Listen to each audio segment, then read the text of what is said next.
Para kina Gary at Joey, itong maselang serbisyo publiko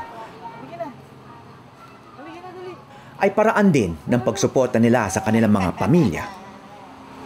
Lolo! Ano naman yung pakiramdam ng pamilya mo tungkol sa trabaho mo? Hindi ba sila nag-aalala? Nag-aalala din lalo na yung asawa ko na kasi pag may sisid ako sir sa isang pumping station, sinasabi ko na yan sa kanya pag umuwi ako.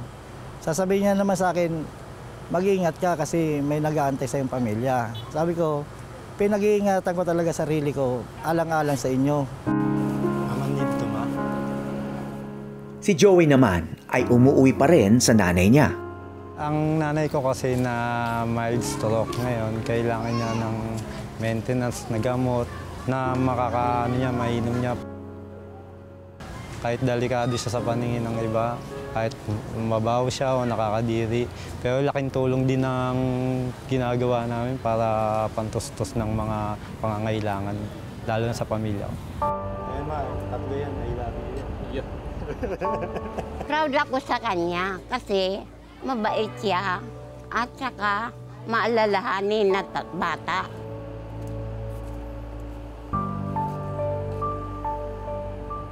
Salamat sa mga pag-alala niya sa amin at saka mga tinutulong niya sa akin. Maraming salamat sa kanya.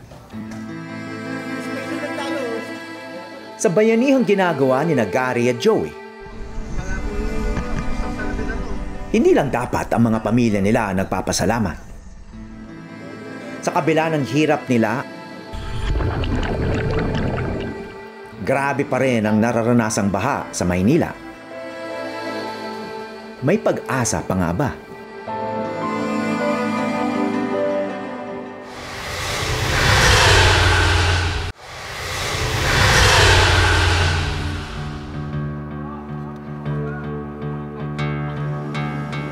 Ang trabaho ni Gary at Joey, ipinakita namin kay Gords Gohunko, isang dive instructor at professional technical diver. Maganda sana na well-protected sila kasi kita naman gaano kadumi yung tubig. So naka-t-shirt lang sila. Tapos ito yung hose na ginagamit nila. Yung mask wala namang masyadong problema. Kung ang dinadive mong tubig, malinis. Ayan, subo-subo nila yung hose. So automatic nakabuka pa yung bibig, makakainom na sila dyan.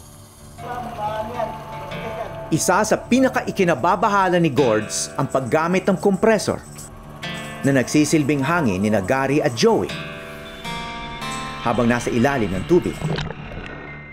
Yung mga immediate effect nun, pwedeng mahilo yung humihinga pagka contaminated or hindi maganda yung quality ng hangin.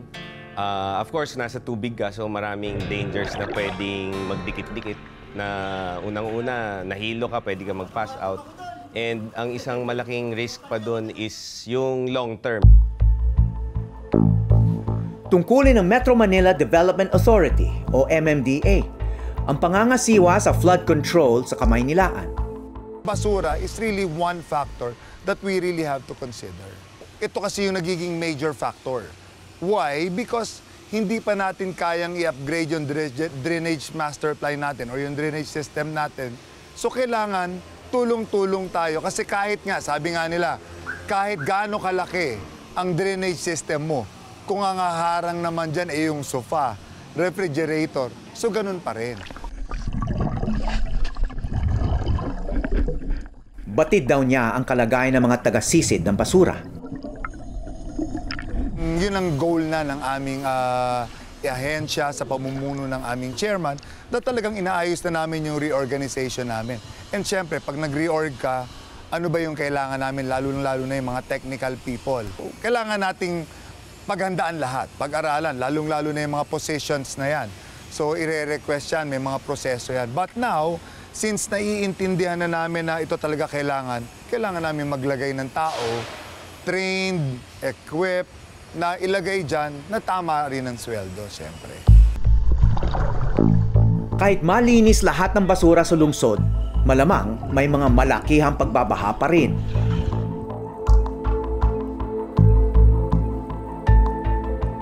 Maraming taon nang sinusuri ng sayentistang si Dr. Mahar Lagmay ang problemang ito. Ang Maynila raw ay likas na mababa at talagang daluyan ng tubig papunta sa dagat. Pag kinongkrete mo yung kalye, yung lupa na dating sumisipsip ng tubig, hindi na makasipsip ng ganong kabuti. So, saan pupunta ngayon yung excess water? Pupunta dun sa kalye. Bagamat huli na para sa maraming bahain na lugar, may pwede pang paglaanan ng pondo para sa mga infrastrukturang makatutulong. Well, for major roads, for example, yung malayo sa pumping station, yung pinakita ko sa Quezon City, di-increase mo yung culvert so that it can make the design better para yung major roads, hindi ka nagta-traffic. And there are other solutions. If there are open spaces, make them detention or retention basins. Diba? Pond the water first there, like for example, Parks and Wildlife. Kasi pag pinand mo siya muna doon, hindi mo na siya sasabay doon sa agos ng tubig. So yung mga creeks won't be overwhelmed. Sa tindi ng mga nakaraang baha, lalo pang naging malawak, malalim at mapinsala ang mga ito kung hindi gumana ang pumping stations. Mga puso na nagpapadaloy ng tubig ng Maynila. At kung hindi dahil sa puso ni Gary at Joey, nabuwis buhay ang serbisyo para mapagana ito. Maraming salamat sa pagtutok sa Eyewitness, mga kapuso. Ano masasabi niyo sa dokumentaryong ito? I-comment na yan at mag-subscribe sa GMA Public Affairs YouTube channel.